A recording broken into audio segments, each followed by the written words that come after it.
अवधूत चिंतन श्री गुरुदेव दत्त. श्री स्वामी समर्थ.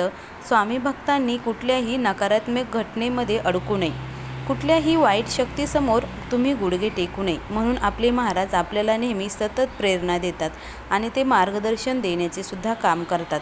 बघा, संयम ठेवा, कारण प्रत्येक गोष्टीला एक वेळ असते आणि वेळ आल्यानंतरच ती गोष्ट होते. त्यामुळे प्रत्येक दिवशी प्रयत्नशील राहून आपलं काम अजून चांगलं करत राहा. तुम्हाला त्याचं फळ वेळ आल्यावर नक्कीच मिळणार आहे. आयुष्याच्या प्रवासात कोणी कोणासाठी थांबत नाही. आयुष्यात खूप माणसं भेटतात. काही माणसं सुख देतात तर काही दुःख देतात. काही माणसं आपल्या मनामध्ये घर करतात. म्हणून तुम्ही त्यांच्यासाठी रडत बसू नका, कारण आपल्याला वेळेत पुढं जायचं असतं. थांबून गोष्टी सुटत नाही तर त्या जास्त गुंतत असतात. त्यामुळं तुम्हाला पुढं चालत राहायचं असतं. माणूस म्हणून जन्म मिळायला भाग्य लागतं आणि स्वामी भक्त होण्यासाठी सौभाग्य लागतं. त्यामुळं स्वतःला कधी गरीब समजू नका, कारण या ब्रह्मांड नायकाचा हात तुमच्या डोक्यावर आहे. आणि लक्षात घ्या, हा हात तुमच्या डोक्यावर आहे म्हणजे भिवू नकोस, स्वामी महाराज तुमच्या पाठीशी आहेत. स्वामींचं नेहमीच वचन आहे, भिवू नकोस, मी तुझ्या पाठीशी आहे. फक्त आपल्या सेवेमध्ये तुम्ही खंड पडू देऊ नका, हे लक्षात ठेवा. प्रत्येक क्षणी नवीन आहे. प्रत्येक क्षण म्हणजे प्रत्येक दिवस हा तुमच्यासाठी नवीन आहे आणि आपले उद्दिष्ट पूर्ण करण्यासाठी, आपली पुढील वाटचाल करण्यासाठी ते आपल्याला निवडत आहे. तुम्ही काही करू शकता. बघा, तुमच्यावर जी समस्या ओढवली आहे ती वेळ आल्यावर दूर होईल, परंतु तोपर्यंत आपल्याला संयम ठेवणं खूप महत्त्वाचं आहे. तुम्ही फक्त स्वामीकडे मागत आहात की तुमची जी परिस्थिती आहे त्यांच्यामध्ये तुम्हाला आनंदी राहायचं आहे, परंतु तुम्ही स्वामीकडे मागता. परंतु तसं करू नका. जशी परिस्थिती त्या परिस्थितीत तुम्ही आनंदी राहा. तुम्हाला त्याच्यापेक्षा स्वामी महाराज जास्त देणार आहेत, हे लक्षात ठेवा. फक्त आपल्याला संयम असणं खूप महत्त्वाचं आहे. तुमच्या निर्णयावर तुमची प्रीती नाही तर तुमचा विश्वास असला पाहिजे. स्वतःच्या मनात निघून गेलेला भूतकाळ कदाचित आपला नव्हता, पण येणाऱ्या भविष्य काळावर आपलं वर्चस्व नक्कीच असणार आहे. स्वप्न कधीच कमी करू नका, त्याच्यापेक्षा तुम्ही मेहनत थोडी वाढवा. लोक काय म्हणतील याचा विचार करत जगाल तर आयुष्यभर त्याचे गुलाम म्हणून जगाल. योग्य वेळ येऊ द्या. जगात कुठलीही गोष्ट विनाकारण घडत नसते आणि जिथे तुमची सहनशक्ती संपेल तिथं स्वामी महाराज असतात. त्यामुळं दररोज एक एक पान उलटत आहे आयुष्याचं, पण आयुष्य हे पुस्तक आहे. त्याच्यात किती पानं आहे आणि किती उरले हे कोणालासुद्धा माहीत नाही. त्यामुळं आयुष्य सुखात समाधानात जगून घ्या. आयुष्य हे बुद्धिवंतासारखं आहे, जिथे प्रत्येक वेळी आपल्याला पुढं चालायचं असतं. बघा, चालता चालता वेळ प्रसंग पाहून कधी पावले काही मागे सुद्धा घ्यावे लागतात, तरच नशिबाला जिंकता येईल. इथं कलियुग आहे. फसवणाऱ्याची भाषा गोड असते. लगेच मुंगीसारखे चिटकू नका. काम झालं की गोडवा संपतो आणि एका झटक्यात तुम्हाला लांब केलं जातं, जे चुकीचं आहे. भावनेच्या भरात चुकांना दुर्लक्ष करू नका. ही चूक एक दिवस खूप तुम्हाला मोठी किंमत मोजायला लावते. त्यामुळं रस्ता खराब असला म्हणून मागे वळू नका. पुढे चलत राहा. पुढे काही तुमच्यासाठी स्वामी महाराजांनी ठेवलेलं आहे, त्यामुळे पुढे चालत राहा. आयुष्य हे मन मोकळेपणाने जगून घ्या. बाकी नशिबावर सोडून द्या. सत्याला जिंकायला थोडा उशीर लागतो, पण सत्य हे कधीच हलत नाही. संघर्ष करत असताना माणूस एकटा असतो. यशस्वी झाल्यावर अख्खं जग त्याच्या पाठीशी उभा राहतं. तुमच्या मनासारखं लवकर होईल. फक्त विश्वास डगमगू देऊ नका. जिद्द आणि स्वामीवरची भक्ती अशी ठेवा की नशिबात नसलेल्यासुद्धा गोष्टी तुम्हाला मिळाल्याच पाहिजे. नकळत लवकरच तुमच्यासमोर असा एक क्षण येणार आहे ज्यांची आशा तुम्ही सोडली असेल, परंतु साक्षात तुमचे ते स्वप्न स्वामी महाराजांच्या इच्छेने पूर्ण होणार आहे. तुमच्या नशिबात नाही ते सुद्धा स्वामी महाराज तुम्हाला देणार आहेत. त्यामुळं मनात कसलीही भीती ठेवू नका. शरीराने स्वामी महाराज जरी तुम्हाला दिसत नसले तरी मनाने ते आपल्या पाठीशी असतात. बघा, शांततासुद्धा न्यायाचा नाश करू शकते. थोडं का होईना पण संवाद चालू राहिला पाहिजे. तुम्ही काळजी करू नका.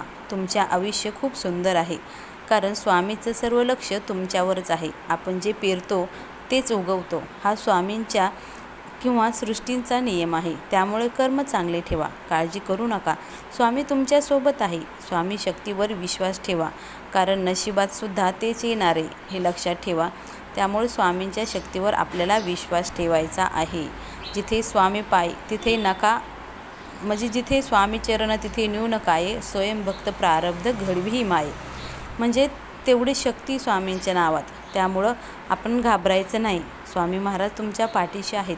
प्रयत्न सोडायचा नाही. सुरुवात ही कठीणच असते. ती कोणालाही फसवून करायची नाही, कारण फसवणूक केलेली कधीही चांगले नसते, हे लक्षात ठेवा. नकारात्मक विचार सोडा. पुढे जाण्याचे अनेक मार्ग तुम्हाला मिळतील. अनेक संधी तुम्हाला दिसू लागतील. आयुष्य खूप सुंदर आहे. फक्त आपल्याला खचून जायचं नाही आणि कोणत्याही कारणाने रागावायचं नाही, चिडायचं नाही, मोठ्याने बोलायचं नाही. मन शांत ठेवा.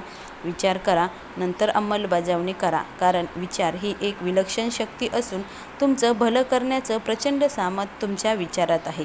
म्हणून विचार बदला, मगच आयुष्य बदलेल. आपल्या आयुष्यात कितीही संकट आली तरीही शांत राहा. कारण संकटात जो स्वतःला शांत ठेवून त्या संकटावर मात करतो तोच खरा हिरो असतो. बघा, संकट आलं म्हणून स्वप्न बदलू नका. स्वामी आपल्या पाठीशी आहेत हे विसरू नका. कारण महाराजांनी सांगितलेल्या प्रत्येक परिस्थितीमध्ये आनंद कसा शोधावा.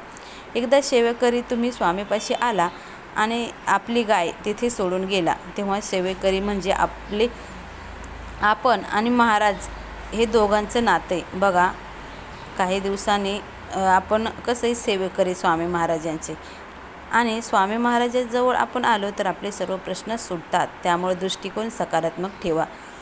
सुख असेल तेव्हा गर्व करू नका. दुःख असेल तेव्हा मोडून पडू नका. प्रत्येक पावलावर जरी संकट असेल तर जोपर्यंत स्वामीने तुमचा हात धरलाय तोपर्यंत काळजी करण्याचं कारण नाही. आपल्या कर्तृत्वाने आपण मोठं होतो, हे लक्षात ठेवा. त्यामुळे जीवनात कोणत्याही संकटांना कधीही घाबरायचं नाही. जिथे तुमची सहनशक्ती संपते तिथे स्वामी महाराज तुम्हाला मार्ग दाखवतात आणि ते नेहमी म्हणतात, भिवू नकोस, मी तुझ्या पाठीशी आहे. त्यामुळे आयुष्यात अडचणीही येतात. त्यामुळं आपल्याला मनावर विजय हा मिळवायचा असतो आणि नक्कीच तुमच्याकडे तो येणार आहे. कारण तुमचा दृष्टिकोन सकारात्मक असेल तर सर्वच गोष्टी ह्या शक्य होतात. नशीब बदलण्याची ताकद स्वामी महाराजांमध्ये आहे. त्यामुळं तुम्हाला भ्यायचं नाही. संकट सगळी संपणार आहेत. त्यामुळं आपल्याला लढायचं आहे. एक शब्द आहे नशीब, त्याच्याशी तुम्ही लढून बघ आणि हरला नाहीस तर सांग, अजून एक शब्द आहे स्वामी नामाचं नामस्मरण कर. बघा, मनासारखे झालं नाही तर सांगा, अगदी तुमच्या मनासारखं होणार आहे. फक्त एक काम करायचे, विश्वास ठेवायचा. डगमगू तो द्यायचा नाही. विश्वास ठेवा. स्वामी योजना सर्वोत्तम असते. कधी कधी कठीण प्रसंग असतात तेव्हासुद्धा शांतपणे स्वामी महाराज आपल्यासाठी काहीतरी करत आहे असं एवढं गंभीर बनून आपल्याला जगायचं असतं आणि विश्वास ठेवायचा असतं. बघा, कोणा वाचून कोणाचं काही अडत नाही आणि तुझा विचार करणे, तुझ्या लेकरांचं, आपल्या घरच्यांचं हे प्रारब्ध बदलण्याचं काम नशिबात आहे, ते होणार आहे. तुमचा स्वतःचा वेळ मर्यादित आहे. त्यामुळे लोक काय म्हणतात हे जाणून घेण्यात वेळ आपला वाया घालू नका. इतरांच्या विचाराने बनलेल्या धोरणावर जगू नका. इतरांच्या विचाराचा आवाज तुमच्या आतल्या आवाजाला दाबू देऊ नका. प्रत्येकाला खुश ठेवण्याचा प्रयत्न करू नका. नातं टिकवण्यासाठी इतकीही तडजोड करू नका की तुमच्या स्वतःचं अस्तित्व हे मिटून जाईल. स्वतःचं अस्तित्व मिटून जाईल. प्रत्येकाच्या मनासारखं वागायला गेला तर ती तारेवरची कसरत तुम्हाला करावी लागेल. शाबासकी तर कोणीच देणार नाही. त्यामुळे नाती जपा, पण स्वतःशी तडजोड न करता आणि प्रत्येकाला खुश ठेवण्याचा तुम्ही अट्टहास सोडून द्या. कारण संकटाने भरलेला प्रवास कोणालाही चुकत नाही. वाटेतल्या काट्याला कोणताही वाटसरू मुकत नाही. तोच खरा स्वामी भक्त असतो, हे लक्षात ठेवा. स्वामींची भक्ती करा. परिस्थितीसमोर झुकून नाही तर परिस्थिती तुमच्यासमोर झुकली पाहिजे. कारण तुमची मनस्थिती बदलायची असते. आयुष्य हे पाण्याचा प्रवाह आहे. त्याला समुद्र गाठायचा असेल तर खाच खळग्यांना पार करावंच लागेल. फांदीवर बसलेल्या पक्षाला फांदी तुटायची भीती नसते, कारण त्याला त्याच्या फांदीवर विश्वास नसून त्याला त्याच्या पंखावर विश्वास असतो. तसाच विश्वास तुम्हाला स्वामी महाराजांवर ठेवायचा आहे, हे लक्षात ठेवा. काही वादळे विचलित करण्यासाठी नाही तर काही ते वाट मोकळी करण्यासाठी येतात. गर्दीचा हिस्सा नाही, गर्दीचं कारण तुम्हाला बनायचं असतं. तुम्हाला चुकीच्या दिशेने वेगाने जाण्यापेक्षा योग्य दिशेने हळूहळू चालणं केव्हाही चांगलं असतं, हे लक्षात ठेवा. बघा, अशक्य ही शक्य करतील स्वामी, असं स्वामी महाराजांनी आपल्याला म्हटलंच आहे. त्यामुळे आपल्याला प्रयत्नही करायचे आहे. परमेश्वर असा दिग्दर्शक आहे जो कठीण भूमिकानं मी उत्कृष्ट कलाकाराला तो कठीण भूमिका हा परमेश्वर देत असतो. प्रश्न सुटण्यासारखा असेल तर काळजी करू नका आणि सोडवता येत नसेल तर तरीसुद्धा काळजी करून काही उपयोग नाही. जर हातातून काही निसटून गेलं असेल तर वाईट वाटून घेऊ नका. नवीन काहीतरी येणार असेल त्यामुळे आपली ओंजळ रिकामी झाली असेल हे लक्षात ठेवा. तुमच्या नशिबात आहे तेच होणार आहे. सगळं चांगलंच होणार आहे. फक्त योग्य वेळ आपल्यावर आल्यावर अशक्यही शक्य करतील स्वामी. मनात स्वामी भक्ती ठेवून सत्कर्म करत राहावं. स्वामी खरं काही पाहतात. जे तुम्हाला अशक्य वाटतं ते स्वामी सहज शक्य करत असतात. त्यामुळं आपल्याला स्वामी महाराजावर विश्वास ठेवायचा असतो हे लक्षात ठेवणं खूप गरजेचं आहे.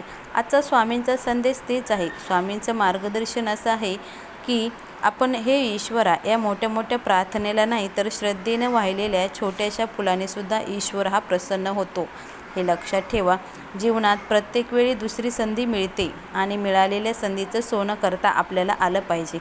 कधी कधी आयुष्यामध्ये खूप दुःख यातना सहन करावं लागतात.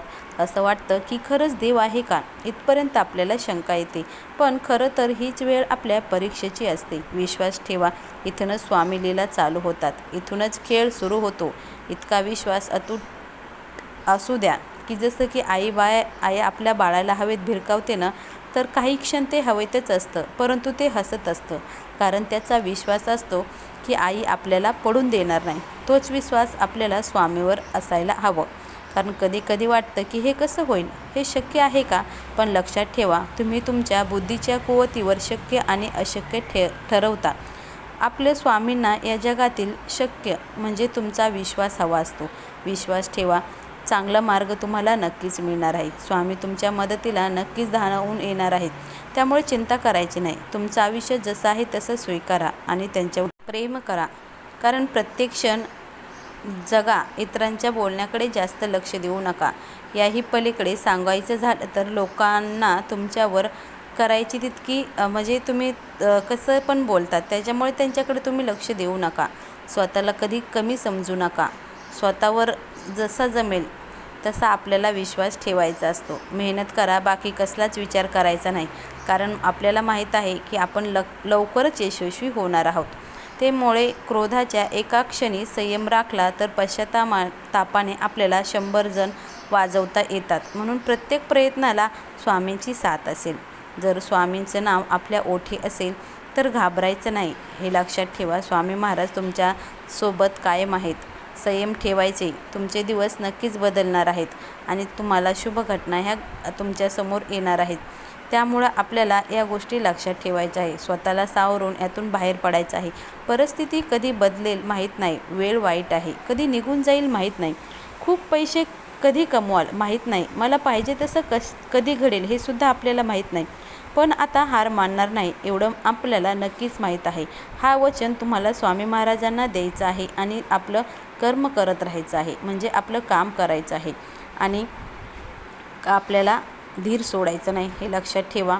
हाच प्रवास तुम्हाला इथे नेईल. धीर सोडायचा नाही. तुम्हाला तुमच्या यशापर्यंत हा प्रवास नक्कीच नेणार आहे. त्यामुळं आपल्याला विश्वास हा डगमगू द्यायचा नाही हे लक्षात ठेवणं खूप महत्त्वाचं आहे. जे काही वाईट काळातही भक्कमपणे उभे राहतात ते आपली स्वप्न पूर्ण करण्यासाठी स्वतःहून वाटचाल करत असतात.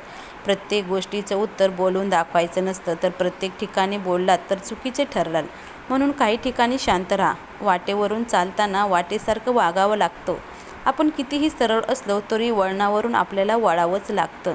माझे कष्ट कमी कर अशी देवाजवळ प्रार्थना करण्यापेक्षा ते कष्ट सहन करण्याची ताकद आम्हाला द्या अशी प्रार्थना करा. कारण नशिबावर सुद्धा अवलंबून राहायचं नसतं. कारण नशिबाचा भाग हा 1% असतो आणि आपल्या मेहनतीचा भाग हा 99% असतो. त्यामुळं नशिबावर सुद्धा राहायचं नाही. आयुष्य म्हणजे पत्त्याचा खेळ आहे. चांगली पानं मिळणं आपल्या हातात नसतात. पण मिळालेल्या पानावर चांगला डाव खेळणं हे आपल्या हातात नक्कीच असतं.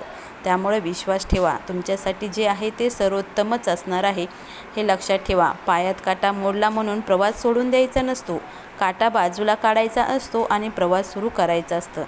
स्वामींचं नाव घ्यायचं असतं. अडचणी दूर होणार. प्रयत्न सोडायचा नाही. कठीण काळ जरी असला तरी शेवट नक्कीच गोड होणार आहे. त्यामुळं संघर्ष करून जर थकला असाल तर काळजी करायचं नाही, कारण स्वामींचं आपल्यावर लक्ष आहे आणि ते आपल्या इच्छेने आपल्याला सर्व देणार आहेत. त्यामुळं तुमच्या इच्छेपेक्षा 10 पटीने जास्त सुंदर नियोजन हे महाराजांचं असणार आहे. सगळी कामं शक्तीने होत नाहीत, काही ठिकाणी सहनशक्तीसुद्धा वापरावी लागते. त्यामुळे थोडासा संयम ठेवा. स्वामींचं नियोजन खूप सुंदर आहे. हसणारा माणूस उद्या सोबत असतील हे सुद्धा आपल्याला माहीत नाही. अचानक जाता जाता कोणीतरी निघून गेल्यावर बघा तो डरलेला दिसेल का माहीत, सोबत राहून त्रास देऊन नंतर फोडशील हंबरला, तो ते ऐकायला परत येईल का याचं उत्तरसुद्धा तुमच्याकडं नाही. त्यामुळं स्वतःला जपा. बघा, कावळ्याला त्या कावळ्यामध्ये त्याला शोधून गेलेला माणूस भेटेल का नाही हे सुद्धा माहीत नाही. उद्यापासून सूर्यकिरण हा शब्द तुमच्या सगळ्यात मोठा जास्त शत्रू आहे. जर थकला असाल तर थोडं थांबा, पण हार मारायची नाही. उद्या काय होईल याचा विचार करणं बंद करा. फक्त आज कष्ट करा, की आज जर कष्ट केलं तर तुम्हाला त्याच्या मेहनतीचं फळ उद्या नक्कीच मिळणार आहे. त्यामुळं उद्याचा दिवस कुणी बघितला हे माहीत नाही. त्यामुळं आजच्या दिवसात जगण्याचा प्रयत्न करा. स्वामीवर पूर्ण श्रद्धा, संयम आणि भक्ती ठेवा. उद्याचा दिवस नक्कीच तुमच्यासाठी चांगला येणार आहे. आणि स्वामी महाराज नेहमी म्हणतात, मी तुझ्या पाठीशी आहे, भिवू नकोस, मी तुझ्या पाठीशी आहे, तू फक्त विश्वासानं माझं नामस्मरण कर. श्री स्वामी समर्थ. श्री गुरुदेव दत्त. तुम्हाला तुमच्या प्रश्नाचं उत्तर नक्कीच मिळाले असेल. श्री स्वामी समर्थ. श्री गुरुदेव दत्त.